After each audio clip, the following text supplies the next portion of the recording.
시편 104편의 말씀입니다. 25절에서 마지막 35절까지 말씀을 오늘 살펴보려고 합니다. 오늘 34절에 보면 그분을 묵상함이 달콤하리니라고 되어져 있습니다. 달콤하다, 영어로는 이제 sweet이라는 단어인데 때로는 기쁘다, 즐겁다 그런 말로 사용할 수가 있겠죠.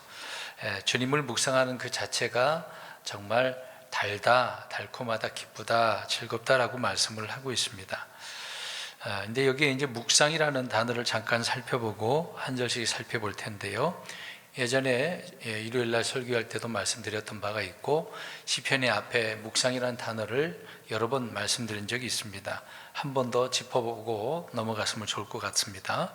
묵상이라고 하는 이런 말은 흔히 우리가 평상시에 수련하는 사람들 있잖아요. 그들이 하는 수련 방법 중에 하나인데 이제 그게 묵상이 아니고 그들은 명상이라고 하잖아요. 그런 명상과는 이 묵상은 전혀 다른 의미를 가지고 있다라고 하는 것입니다. 명상이라고 하는 것은 눈을 감고 깊이 뭔가 생각하겠죠. 마음을 고요히 하면서 골똘히 생각하는 것을 말하고 있는 것입니다. 핵심은 이제 이 명상이라고 하는 것은 마음을 비운다, 뭔가 비운다라고 하는 의미로 사용을 하는 거죠. 그래서 심신을 안정시키기도 하고 마음속에 가득한 더러움을 버려라, 비우라, 탐욕을 비우라, 정욕 등을 비우라, 그런 의미로 사용하는 것입니다. 이런 수련의 방법이 명상이다라고 하는 겁니다. 특히 불교가 이런 부분이죠. 불교는 철학을 많이 중시를 하고 있고 불교의 이제 승려들이 가장 많이 하는 것이 명상이다라고 하는 겁니다. 가만히 앉아서 움직이지 않고 자기를 비우는 일을 하는 것이죠. 그런데 성경이 말하는 묵상은 전혀 그것과 다른 것인데 주님의 말씀으로 자신의 마음을 채우는 것이다 라고 하는 겁니다. 그러니까 명상은 비우는 것이지만 묵상은 채우는 거다. 근데 채울 때에 주님의 말씀을 채우는 거죠.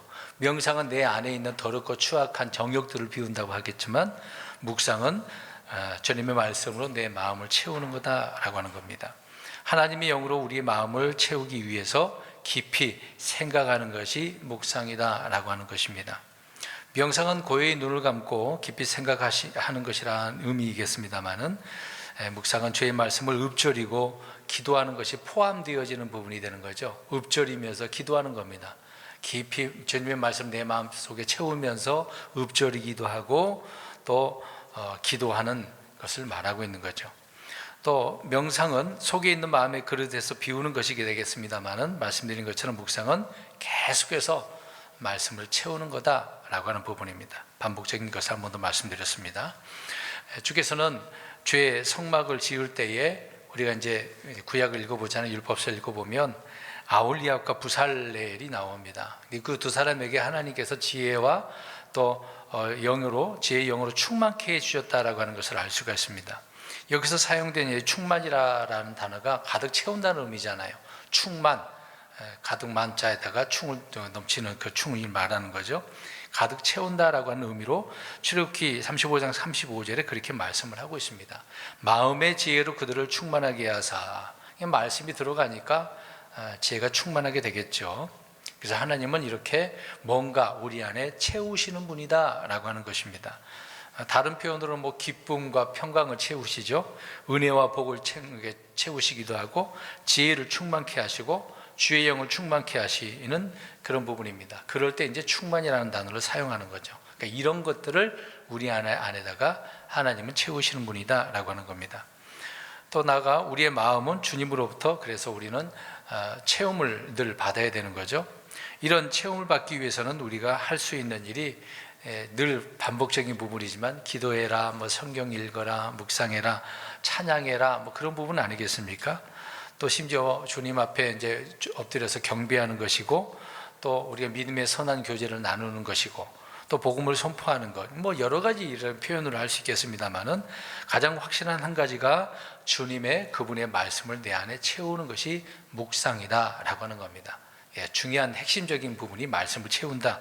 그 얘기를 더 계속해서 말씀을 드리는 겁니다. 그래서 마음속에 말씀을 이렇게 쌓아두고 있는 것, 또 그리고 그 말씀을 계속해서 생각하고 또 생각하는 것이 묵상이다. 특히 이제 사상이라고 하는 것은 생각 중에 생각이라는 의미거든요. 뭐 어떤 이념이 아니라 주님의 말씀을 또 생각하고 또 생각하는 것, 다시 말하면 사상일 수도 있고 묵상일 수도 있는 거죠. 그런 의미로 성경은 우리에게 말씀을 하고 있는 겁니다. 그래서 이 묵상을 통해서 우리는 주님의 즐거움도 기쁨도 주의 능력과 도우심도 은혜를 늘 맛보고 또 채울 수 있다라고 하는 부분인 것입니다. 우리가 잘 아는 대로 창세기 강해서에서 말씀을 드렸습니다마는 이삭이 이제 리브가를 만날 때에 이삭은 무엇을 하고 있었습니까? 모르세요? 잊어버리셨어요? 묵상했다는 말이 나와요. 이게 저물어 가고 있을 때 묵상하고 있었어요. 그러니까 이삭도 사실 그때는 성경이 없었잖아요. 하나님께 주신 말씀, 음성을 또 자기 아버지에게 들었던 말씀도 있을 것이고 본인이 들었던 말씀이 있지 않겠습니까? 그런 부분 속에서 깊이 생각하고 있었다라고 말하는 것입니다. 그래서 묵상이 바로 묵상의 주제가 언제나 주님과 그분의 말씀을 채우는 거다, 생각하는 거다라고 하는 겁니다. 여호수아 1장 8절에도 하나님께서는 여호수아에게 말씀하시죠. 너는 이 율법책을 내 입에서 떠나지 말게 하고 밤낮으로 그것을 묵상하여 그 안에 기록된 모든 것에 따라 지켜 행하라. 그러면 내가 내 길들을 순탄하게 할 것이요 그러면 내가 크게 성공하리라. 여기서 보면 세 가지를 잘해야 성공한다고 나오지 않습니까? 성경 입에서 떠나지 말라는 것은 늘 읽으라는 얘기잖아요. 그 다음에 묵상해야 되는 거고, 지켜 행하면 이제 그렇게 되어지면 성공한다, 형통한다, 순탄하게 되어진다 라고 말씀을 하고 있습니다. 이 순탄, 성공, 형통에 대해서도 말씀을 드렸으니까 기억나실 것입니다.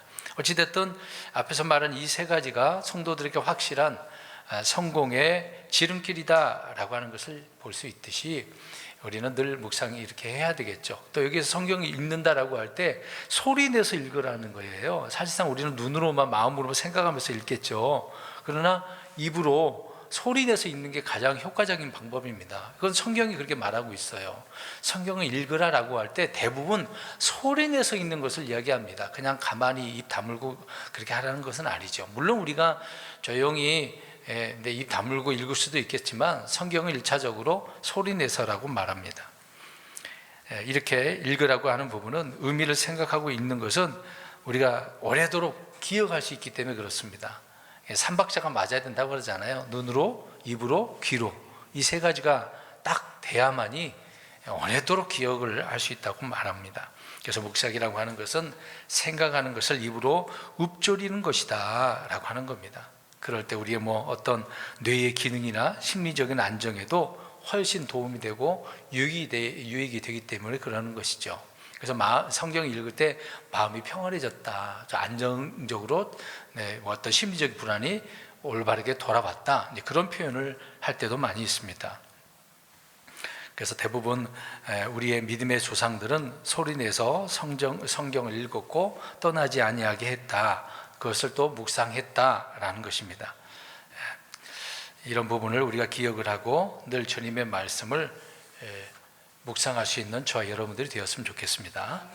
25절 한 절씩 보겠습니다. 이 크고 넓은 바다도 그러하오니 그 안에는 기어다니는 것들 곧 작고 큰 짐승들이 셀 수 없이 많으니이다. 계속해서 우리가 시편 기자가 하나님의 창조에 대해서 언급을 하고 있죠. 그리고 또 사악한 어떤 심판에 대한 부분을 언급도 하고 있는 것입니다. 근데 오늘 이 25절에 보니까 크고 넓은 바다를 또 언급을 하고 있네요. 주께서 이제 시편 기자가 계속해서 창조 사역을 노래를 하면서 자연 만물을 보면서 주께서 행하신 일들을 좀 말을 하는데 오늘 25절에 바다 이야기를 갑자기 하고 있네요. 넓은 바다도 그러한다라고 이야기하고 있습니다. 이게 하늘과 땅과 산과 또 들에 대해서 말을 하고 있으면서 넓은 바다까지 이렇게 찬양을 한다라고 말씀을 하고 있네요. 또 그 안에 기어다니는 것들까지 찬양을 하고 영광 돌린다라고 이야기합니다. 여기서 바다 안에서 기어다니는 것은 뭐겠어요? 헤엄치는 것들을 다 포함해서 말을 하겠죠. 그 바다 속의 지면에서 질퍽한 그런 곳에서 기어다니는 짐승, 그 물고기도 있지 않겠습니까? 근데 이제 물을 지느러미로 헤엄치는 그런 동물도 있겠죠. 뭐 바다에도 꼭 물고기만 말만 하는 게 아니라 짐승이라고 표현도 성경은 이야기하고 있습니다. 이런 모든 것들이 다 셀 수 없이 많은데 이런 것들이 다 주님을 찬양한다. 심지어 끝부분에 작고 큰 짐승들이 셀 수 없이 많다라고 이야기를 하고 있습니다. 그러니까 바다에 있는 이걸 다 셀 수 있는 사람은 어디 있겠어요? 사람들의 머리카락도 다 우리는 셀 수 없는데 심지어 바다는 더 엄청나지 않습니까? 우리 대한민국의 삼면이 바다로 되어져 있는데 이것은 아무것도 아니잖아요. 대서양, 태평양, 뭐 지중해 엄청난 바다들이 많잖아요. 지구의 7배라고 하지 않습니까? 7대 3이라고 표현하잖아요. 7이 이제 물인데 그 많은 그 속에 얼마나 많은 것들이 있는지 다 알 수가 있겠습니까? 자, 이런 것들도 많지만 다 하나님을 찬양하겠죠. 26절 거기에는 배들이 다니며 주께서 만드사 그 안에서 놀게 하신 저 리오야단이 있나이다. 근데 희한한 말이 나왔네요. 바다에는 뭐가 다녀요? 당연히 우리는 그렇게 생각하겠죠. 근데 여기 바다 그러면은 대부분 사람들이 무슨 바다를 생각합니까? 여기 이스라엘 지역에 보면 이제 지중해를 표현하겠죠. 근데 지금 시편에 나오는 바다를 주로 이야기하면은 저 우주를 이야기하는 것입니다. 저 하늘 위에 있는 거죠. 근데 여기에 이 바다에 누가 있다고 표현합니까? 리오야단. 이 리오야단이 뭐 홍해, 지중해, 태평양, 대서양에 있는 게 아닙니다. 그런 짐승을 말하는 게 아니죠. 우리는 리오야단에 대해서 알 수 있는 부분은 욥기서에 보면 다 나와 있습니다. 왜 시편 기자는 리오야단을 이렇게 얘기하고 있는지를 아셔야 되는 거겠죠. 이 리오야단을 어떻게 하려고 하는지도 우리는 알아야 됩니다.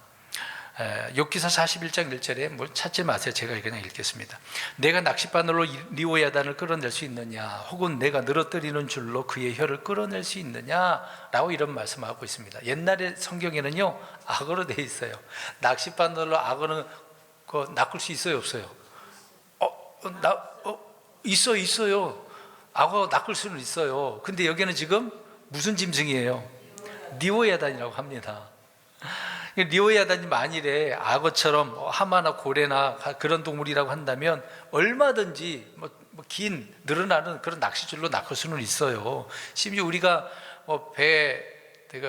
그 큰 배들 보면은 고래를 낚았다는 것도 있지 않습니까? 그물로도 그러기도 하고요. 근데 이 리오야단은 그런 정도가 아니란 말입니다. 41장 18절에서 21절 보시게 되어지면 지상에서 존재하는 그런 동물, 짐승이 아니라고 이야기를 하고 있습니다. 그래서 어떤 짐승인지 주님께서 친히 말씀해 주셨는데 잠깐 설명드릴게요. 그가 재채기를 하면 빛이 번쩍이고 그의 눈은 아침에 눈꺼풀 같으며 그의 입에서는 타는 독불이 나오고 불꽃들이 튀어나오며 그의 콧구멍에는 끓는 솥이나 가마솥에서 나오는 것까지 연기가 나오는도다. 그의 숨은 숯을 피우고 그의 입에서는 불꽃이 나오며. 입에서 뭐가 자꾸 나온대요? 불이 나오는, 불을 뿜는다고 이야기합니다. 악어가 불을 뿜겠습니까? 말도 안 되잖아요. 리오야단은 그래서 이 땅에 있는 그런 짐승이 아닙니다. 용, 신화나 전설에서 용 정도를 그렇게 표현하겠지만 리오야단은 그렇지 않는다라고 하는 겁니다. 욥기서 41장 33절에 땅 위에는 그와 비길 것이 없나니 그는 두려움이 없게 만들어졌느니라 라고 말하고 있습니다. 그러니까 땅 위에 있는 짐승이 아니라 하늘들 위의 물, 저 우주에 있는 깊음의 바다에 있는 그런 짐승이다라고 말씀을 하고 있습니다. 그러니까 여기서 이제 바다 그랬으니까 흔히 우리는 앞에서 이제 25절 얘기하니까 지중해 대서양 그런 저 바닷속에 있는 물고기들이 찬양한다. 그런 부분보다도 저 우주의 어떤 영적인 존재들, 그런 존재들이 주님을 찬양한 부분이 있는데 그 중에 이 리오야단이 거기에 있다라는 것을 이야기하고 있습니다. 뜬금없이 어떤 천지만물로 다 주님을 찬양하는데 이 못된 놈이 저 어디에 있다고요? 깊음의 바다, 저 우주에 있다라고 하는 겁니다. 그래서 본문이 말하는 바다는 하늘들 위의 바다를 말하고 있다라는 것입니다. 27절 이것들이 다 주께서 적당한 때 자기들에게 먹을 것을 주시도록 주를 기다리나이다. 여기서 이것들이라고 하니까 아까 이제 바다에 있는 어떤 큰 짐승들, 저 우주의 다양한 그런 표현도 하겠지만 실제 바닷속에도 이런 것들이 있지 않습니까? 여기서 말하고자 하는 부분은 땅의 짐승들이나 하늘에 있는 날짐승들, 그리고 바다의 크고 작은 짐승들 다 포함해서 주님을 어떻게 하고 있다고 표현하고 있습니까? 기다린다. 주님을 기다린다. 모두가 다 기다린다 그랬어요. 다라고 표현했지 않습니까? 다. 네, 다 기다린다. 그러면 기다린다라고 할 때 누가 오시기를 기다린다는 얘기예요? 주님이 오신, 재림을 기다리고 있다라고 하는 의미로 우리가 생각해 볼 수가 있겠죠. 짐승들이 왜 주님의 오심을 기다리겠습니까? 그들은 이 썩음의 속박에서 벗어나서 영광스러운 자유에 이르기 위해서다라고 말합니다. 이 말은 사도 바울이 로마서 8장에서 언급을 하고 있어요. 8장 19절에서 21절에 그렇게 창조물이 간절히 기대하며 기다리는 바는 하나님의 아들들이 나타나는 것이라. 주님이 오시면 같이 하나님의 아들들이 내려오잖아요. 기다린다고 이야기합니다. 근데 지금 창조 세계를 보면 온통 쉬는 바가 있고 고통 중에 있잖아요. 그렇기 때문에 기다리는 것입니다. 이제 주님이 오시면 그런 땅에 내려진 저주, 사람으로 인해서 모든 이게 죄가 있었는데 다 거치게 되어지죠. 사라지게 되어지는 것입니다. 그렇기 때문에 천지 만물도 이렇게 부패하고 있지만 주님이 오셔야만이 문제를 해결할 수 있다라는 것을 우리가 알 수 있습니다. 또 이들이 이제 기다린다라고 했는데 그 문맥 속에 보면은 무엇을 받으려고 하는 거예요? 먹을 것이라고 하잖아요. 먹을 것. 주님을 통해서 공급받아야 된다는 얘기죠. 뭔가 받아야 되는 겁니다. 우리가 예전에는 집안에 가축들이 있었잖아요. 소도 키우고 돼지도 키우고 닭도 키우고 그러지 않았습니까? 그러면 짐승을 그렇게 가져다 놨으니까 먹을 것을 누가 갖다 주겠습니까? 주인이 갖다 주는 거잖아요. 뭐 어려울 게 없습니다. 그런 것처럼 산과들과 바다에 있는 짐승들을 누가 먹이냐 이 말이에요. 당연히 하나님이시죠. 욥기서 38장 41절에 까마귀 새끼들이 하나님께 울부짖으며 먹을 것이 없어 헤맬 때에 누가 까마귀를 위해 그것을 먹을 것을 마련해 주느냐. 하나님이 이렇게 해준다고 이야기하고 있는 거죠. 하나님이. 그런 것처럼 하나님께서 이렇게 주신다. 뭐 짐승들도 이 세상의 모든 것들도 다 하나님의 것이니까 하나님이 주인 아닙니까? 주인이신 하나님께서 이렇게 사람들을, 짐승들을, 온 세상 것들을 다 이렇게 먹이고 입히고 돌보신다라고 하는 겁니다. 주님의 것이니까요. 저와 여러분들도 주님의 것 아닙니까? 이제 이 몸 내 것이 아니고 우리 주님의 것이에요. 그래서 주님의 몸된 교회라고 하잖아요. 내가 주님의 몸된 교회잖아요. 주님의 몸이에요. 주님 것이기 때문에 함부로 해서는 안 되겠죠. 그러니 주님이 이 몸을 자기 몸이니까 책임지신 건 아니겠습니까? 28절입니다. 주께서 그것들에게 주시면 그것들이 모이고 주께서 주의 손을 여시면 그것들이 좋은 것으로 채워지며. 주님께서 주신대네요. 주시려고 먹을 것을 주시면 그것들이 어떻게 한다고 합니까? 모여들어요. 우리가 예전에 가축 닭을 키워보면 알아요. 닭을 어떤 먹을 것을 뿌려주면 어떻습니까? 라고 달려와서 먹지 않습니까? 그런 거예요. 짐승들은 먹을 걸 주면 모이는 것입니다. 물이 있는 곳인, 양식이 있는 곳, 그것으로 다 이렇게 모이는 거죠. 그게 생명체의 기본 욕구 아니겠습니까? 어떤 문명이 세워지는 것도 물 있는 곳이기도 하지만 풍성한 곳이 있는 어떤 농작을 할 수 있는 그런 큰 도시, 그렇게 큰 도시가 만들어질 수밖에 없겠죠. 눈이 많은 도시나 사막이나 그런 데다가 뭐 누가 집을 짓고 삽니까? 그럴 수는 없죠. 물도 없고 농작할 수도 없는 그런 곳에서 어디 있겠어요. 그렇기 때문에 하나님께서 손을 여시면 좋은 것으로 이렇게 채워주고 그들이 모이게 된다라고 말씀을 하고 있습니다. 하나님께 손을 여신다라는 말이 뭐예요? 펴신다. 뭔가 채워주시기 위해서 열어주신다는 얘기잖아요. 곳간을 열어라, 그런 의미잖아요. 하나님께 다 열어서 주신다는 얘기예요. 그 손이 인색한 손이 아니고 충분히 배불리게 먹을 수 있도록 하나님께서 먹게 해주시는 것이다. 주님의 손은 그렇게 풍성한 손이신 거죠. 짐승들이 그렇게 주님의 손에 모인다라고 한다면 우리 사람도 어떻겠습니까? 하나님의 그 손이 어떤 손인지를 알아야 되겠죠? 늘 기도하면서 하나님의 손은 인색한 손이 아니고 풍성한 손 아니십니까? 그 손을 열어주세요. 펴서서 내게 공급해 주세요. 내가 공급해 주는 것을 기다립니다 라고 기도해야 되겠죠. 오늘 이 말씀을 영적으로 우리가 적용을 한다면 그렇게 하면 좋을 것 같습니다. 29절입니다. 주께서 주의 얼굴을 숨기시면 그것들이 소동하고 주께서 그것들의 숨을 거두어 가시면 그것들이 죽어 자기들의 먼지로 돌아가나이다. 하나님께서 얼굴을 숨기거나 그리고 그것들을 거두어 가게 되어지면 이것들이 다 어떻게 되겠습니까? 소동한다, 트러블이라고 영어는 되어져 있는데 소동스러워서 막 혼란스러운 거죠. 그러면 거두어 간다라고 한다는 것은 죽는다는 얘기 아닙니까? 숨을 거두어 가는데 어떻게 살아 있겠어요? 짐승들도 그러겠고 사람도 마찬가지입니다. 먹을 것이 없으면 얼마나 괴롭겠어요. 동물의 왕국 보면은 가뭄 때에 어떤 풀을 어떤 다른 것을 잡아먹기 위해서 계속해서 돌아다니잖아요. 먹을 것을 구하지 못하면 굶어 죽는 그런 짐승들이 얼마나 많겠습니까? 그러니까 하나님의 손이 거두어지면 그렇게 되는 거예요. 그러니까 늘 우리는 주님의 손을 거두어 가지 마소서, 늘 펴세요, 열어주세요, 그렇게 기도를 하셔야 되는 겁니다. 하나님의 도우심을 받고 살아가야 되니까 그러겠죠. 30절입니다. 주께서 주의 영을 보내심에 그것들이 창조되었으므로 주께서 지면을 새롭게 하시나이다. 하나님께서 사람을 만든 그 때를 한번 보세요. 흙으로 몸을 어떻게 빚으신 거지 않습니까? 하나님의 숨을 쑥 불어 넣어주니까 그제서야 뭐가 된 거예요? 살아있는 혼이 된 거예요. 살아있는 생명이 된 거죠. 네. 짐승들도 보면 짐승들도 마찬가지입니다. 짐승도 몸이 있고 혼이 있고 영이 있어요. 네, 짐승도. 근데 다른 거죠. 사람의 영은 하나님께 하늘로 올라가지만 짐승의 영은 어떻게 된다고 합니까? 예, 땅으로 내려가요. 그냥 소멸이라고 보시면 돼요. 없어지는 겁니다.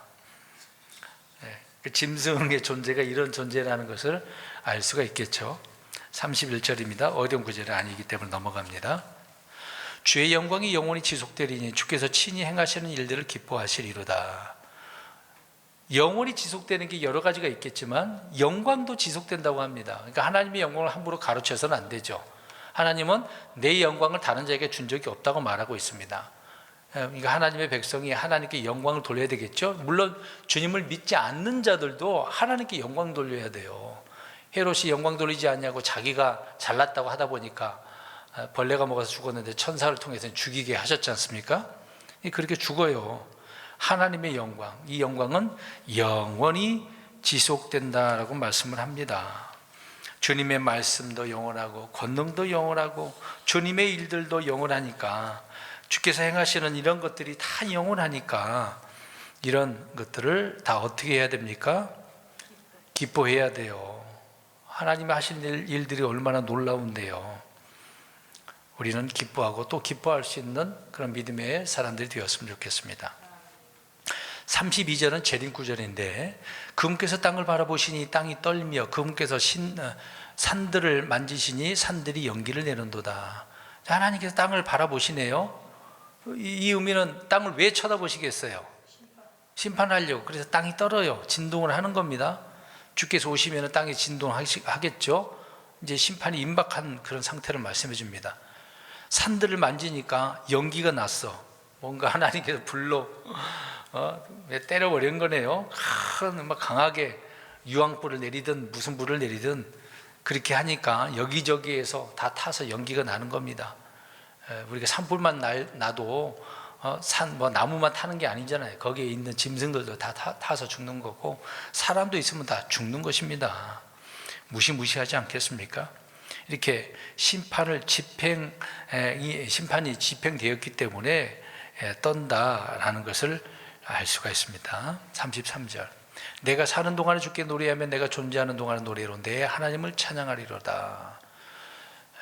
저 우주 바다나 짐승들이나 어찌됐든 하나님이 주든 아니면 손을 걷어가든 하나님의 영광이 지속되고 하나님이 하시는 일들이 놀랍고 놀라운데, 지금 이런 것을 말하면서 시편 기자는 내가 사는 날 동안, 내가 존재하는 동안에 무엇을 하겠다고 이야기합니까?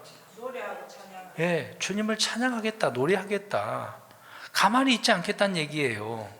우리는 내가 할 일이 무엇인지를 알아야 돼요. 그러면서 결단을 해야 돼요.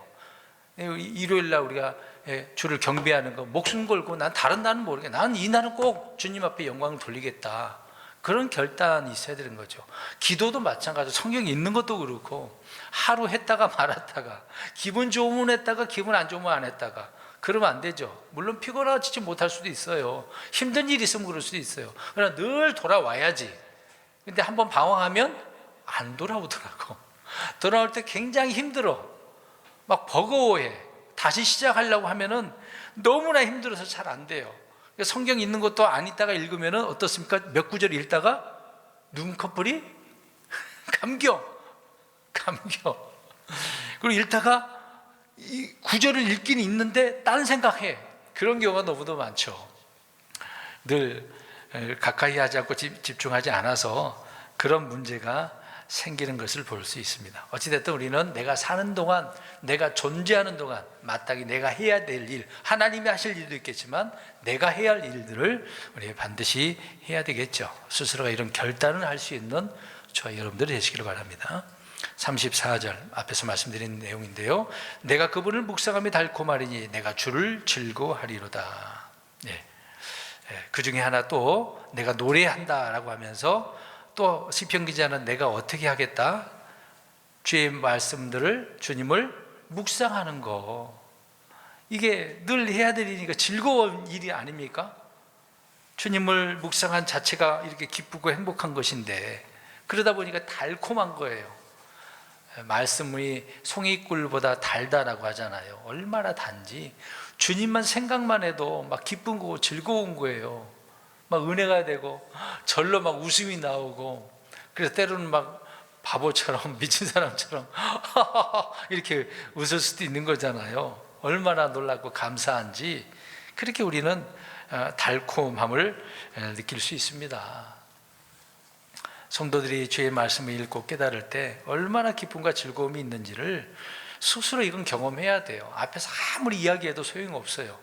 경험해본 사람, 해본 사람만 알 수 있는 겁니다. 우리는 늘 즐겁게 말씀을 공부할 수 있고 읽고 암송하고 묵상할 수 있는 것이죠. 그런 가운데에 이렇게 달콤함을 경험할 수 있는 저와 여러분들 되시기를 주의 이름으로 축원드립니다. 네. 또 하나 더 설명드린다면, 묵상이라고 하는 것은 듣고 읽을 그 말씀을 마음속에서 소화를 잘 시켜내야 돼요. 근데 묵상했는데 막 부담이 돼. 이게 도대체 무슨 말씀이지? 막 무거워. 이걸 행해야 돼? 저는 주로 말씀이 이런 말씀이니까 순종하면서 믿음의 선한 행위를 하자라고 하는 말씀들을 많이 선포하거든요. 근데 이런 말씀을 선포할 때마다 부담되는 성도님들이 있을 수도 있어요. 왜요? 내가 그렇게 행하기가 어렵기 때문에 그래요. 행하지 못하기 때문에 그래요. 그래서 힘들어 그렇게 생각을 하겠죠. 근데 주님의 말씀은 어려운 게 아니거든요. 해보면 그렇게 어려운 일도 아닌데 그렇습니다. 소화를 잘 시켜야 된다는 것이 뭐냐면, 우리 몸도 그렇잖아요. 소화 잘 시키면 내 몸에 여기저기 영양분이 다 공급되어지니까 내가 건강한 거잖아요. 근데 소화하지 못하고 급하게 먹으면 어떻습니까? 탈나는 거죠. 그럼 또 복통까지 생기고 탈이 나는 겁니다. 온몸이 막 고통스러운 거겠죠. 그래서는 안 됩니다. 주님의 말씀이 우리 안에서 소화 못 시켜서 이렇게 괴롭고 슬프고 고통스러우면 안 되는 거잖아요. 늘 묵상하면 할수록 기쁨과 즐거움이 넘칠 수 있는 우리가 되기를 간절히 바랍니다. 마지막 35절, 죄인들이 땅에서 소멸되며 사악한 자들이 다시는 있지 아니하기를 원하노라. 오 내 영혼아, 너는 주를 찬송하라. 너희는 주를 찬양하라. 죄인들이 땅에서 어떻게 된다고 합니까? 소멸됐다 갑자기 뭐 없어지는 게 아니라 뭔가 불러 태웠다는 얘기잖아요. 앞으로 하늘의 왕국에서 성취된 말씀이 아니겠습니까? 근데 과거를 우리가 생각해 보면 이집트에서 나왔을 때 파라오와 그의 군대를 하나님께서 물론 또 심판한 부분도 있겠지만 그걸 또 지푸라기 같이 소멸시켰다고 나오잖아요. 출애굽기 15장 7절에 또 고라와 그 반역의 무리들을 어떻게 해버렸습니까? 땅에 탁 벌려갖고 그들을 삼켜버리죠. 주로부터 나온 불에 의해서 또 25명이 다 태워져서 소멸된 거 아닙니까? 주님께서는 소멸시키는 불이라고 말씀을 하고 있으니까 무섭죠. 이 35절 말씀에 그렇게 소멸시켜서 사악한 자들이 다시는 있지 아니하기를 원하노라. 물론 주께서 오시면 다 없어지겠지만 영원의 때에는 이런 자들이 있을 수가 없겠죠. 네. 죄인들을 땅에서 소멸하게 해달라고 하는 것은 주님의 심판이 집행될 때 성취될 일이 되겠죠. 재림하신 주님께서 이 땅에서 죄인들, 사악한 자들을 다 소멸시켜버리는 그때를 이야기해주고 있는 겁니다. 그러니까 주님의 재림의 때 그런 일이 있고 천년왕국에, 하늘의 왕국이라고 하는 천년왕국에 들어가서 천년 동안 주님의 통치 안에 있게 되겠죠. 어찌됐든 이 말씀대로 심판을 집행하게 되어지면 이 땅에는 더 이상 사악한 자들이 있지 않게 된다라고 말씀을 하고 있는 겁니다. 이게 최종적인 게 되겠죠. 미래적인 부분이 되겠습니다만은, 그러나 지금 어떻습니까? 우리 주변에 사악한 자들이 얼마나 많은데요. 영적인 존재뿐만 아니라 심지어 믿음의 사람이라고 하는 구원받은 사람들까지 사악한 자들이 있어요. 변화되지 못하니까. 그런 잘못된 것들은 고쳐야 되겠죠. 말씀을 통해서. 그리고 끝부분, 늘 반복된 부분이지만 온 애원아 너는 주를 찬송하라, 너희는 주를 찬양하라. 찬미하고 찬양하는 거죠. 늘 주님을 믿는 자들이 항상 해야 될 일은 주님의 이름을 찬송하고 높이고 영광 돌리는 삶을 살아가야 되는 겁니다. 아멘. 오늘 말씀을 결론 지은다면 우리가 달콤한 것들이 여러 가지가 있겠죠. 먹을 어떤 아이스크림 먹으면 달콤하다 막 그런 것도 느끼지만, 우리는 주님을 묵상하면 어떤 것을 경험할 수 있어요? 달콤함을, 즐겁고 기쁜 것을 경험할 수 있습니다. 이 묵상을 우리가 바로 이해해서, 명상은 비우는 것이지만 묵상은 어떻게 하는 거예요? 채우는 거예요. 말씀을 내 마음에, 내 안에 다 채우는 거죠. 이런 놀라운 은혜가 있어서 주님을 뜨겁게 사랑하고 섬기는 저 여러분들이 되시기를 주의 이름으로 축원합니다.